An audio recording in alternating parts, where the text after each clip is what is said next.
Assalamualaikum warahmatullahi wabarakatuh. Perkenalkan, nama saya Zakaria. Saya akan menjelaskan tentang riwayat alamiah penyakit. Kita masuk ke poin pertama, yaitu pengertian riwayat alamiah penyakit adalah perkembangan penyakit itu sendiri tanpa campur tangan medis atau bentuk intervensi lainnya, misalnya pengobatan, sehingga suatu penyakit berlangsung secara alamiah. Tahapan riwayat alamiah penyakit. Tahap pertama yaitu tahap prepatogenesis, yang kedua tahap patogenesis, yang ketiga tahap pasca-patogenesis. Prepatogenesis adalah tahapan di mana terjadinya interaksi antar host atau bibit penyakit dan lingkungan. Interaksi pada keadaan ini, penyakit belum terinfeksi karena sistem imun masih kuat sehingga kondisinya dinyatakan sehat. Patogenesis adalah asal mula dan perkembangan ledakan patologis atau penyakit. Jadi, patogenesis suatu penyakit menjelaskan tentang perkembangan atau evolusi penyakit. Yang ketiga, pasca patogenesis. Tahap pasca patogenesis atau tahap akhir yaitu berkembangnya perjalanan penyakit yang dapat berada dalam pilihan keadaan, yaitu sembuh sempurna, sembuh dengan cacat, bangkar penyakit, berlangsung secara kronik atau berakhir dengan kematian. Manfaat riwayat alamiah penyakit. Yang pertama, untuk diagnosis, yaitu masa inkubasi yang berguna untuk mengidentifikasi penyakit atau masalah keadaan kesehatan dalam KLB. Yang kedua, untuk pencegahan, yaitu pencegahan rantai makanan, yaitu untuk memotong rantai penyakit, memberantas atau menghentikan penyakit. Yang ketiga, untuk terapi.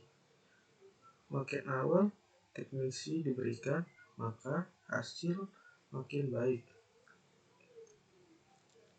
Upaya pencegahan penyakit disesuaikan dengan riwayat alamiah penyakit, maka tindakan preventif terhadap penyakit secara garis besar dapat dikategorikan menjadi 1. Tahap atau usaha preventif primer, yang kedua tindakan atau usaha preventif sekunder, yang ketiga tindakan atau usaha preventif teriter.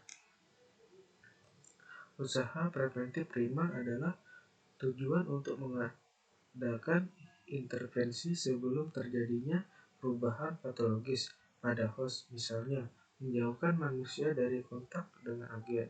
Usaha yang dilakukan adalah promosi kesehatan seperti penyuluhan, pendidikan kesehatan, pemeriksaan kesehatan berkala. Usaha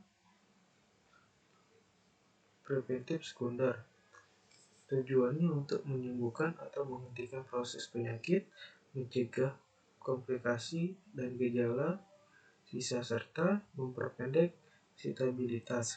Usaha yang dilakukan adalah diagnosis dini dan pengobatan segera, antara lain pengobatan dan pencegahan penyakit berlanjut dan memperpendek masa ketidakmampuan. Yang ketiga, usaha preventif teriter.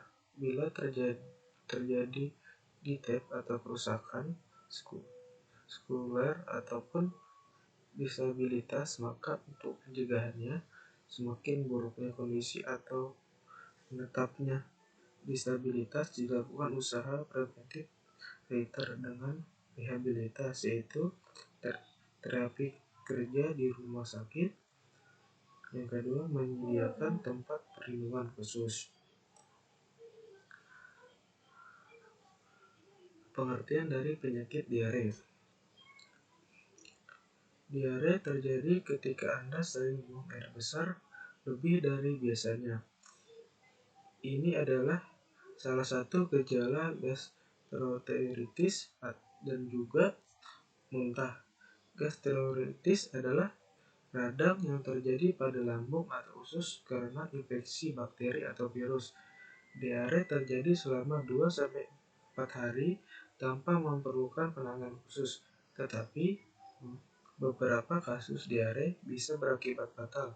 Hal ini terjadi karena terlalu banyak cairan tubuh yang terbuang keluar, khususnya pada anak-anak penderita kurang gizi dan orang-orang yang lemah daya tahan tubuhnya. Saat ini, diare adalah penyebab kematian nomor 2 di dunia pada anak-anak di bawah usia 5 tahun dan menyebabkan sekitar 760.000 anak-anak meninggal setiap tahunnya. Penyebab dari diare. Umumnya diare menyebar melalui kontaminasi air dan makanan, tangan yang kotor atau kotoran manusia yang tersentuh. Banyak bakteri dan virus penyebab gastroenteritis dan diare, antara lain yaitu bakteri Salmonella atau Escherichia, virus norovirus atau rotavirus, parasit Giardia atau intestinalis. Apa sih gejala dari diare? Yaitu sering buang air, kejang lambung, ingin buang air, mabuk atau muntah, demam, tidak selera makan, dan dehidrasi. Bagaimana sih cara pencegahan diare? Yang pertama yaitu praktekkan gaya hidup sehat. Rajinlah mencuci tangan dengan sabun dan air, khususnya sehabis dari toilet dan sebelum makan. Yang kedua, minum air yang bersih dan aman diminum. Air minum yang tercemar adalah penyebab utama penyebaran infeksi. Pastikan Anda menyimpan air di tempat yang bersih dan tertutup di rumah. Yang ketiga, kebersihan toilet. Menjaga kebersihan toilet merupakan hal yang sangat penting untuk mencegah penyebaran penyakit sebab diare. Pastikan toilet memiliki saluran pembuangan yang memadai, seperti septic tank. Yang keempat, kebersihan makanan. Contohnya seperti simpan makanan mentah di tempat yang terpisah, masaklah makanan dengan sempurna, dan masukkanlah makanan ke dalam freezer untuk mencegah penyebab penyakit.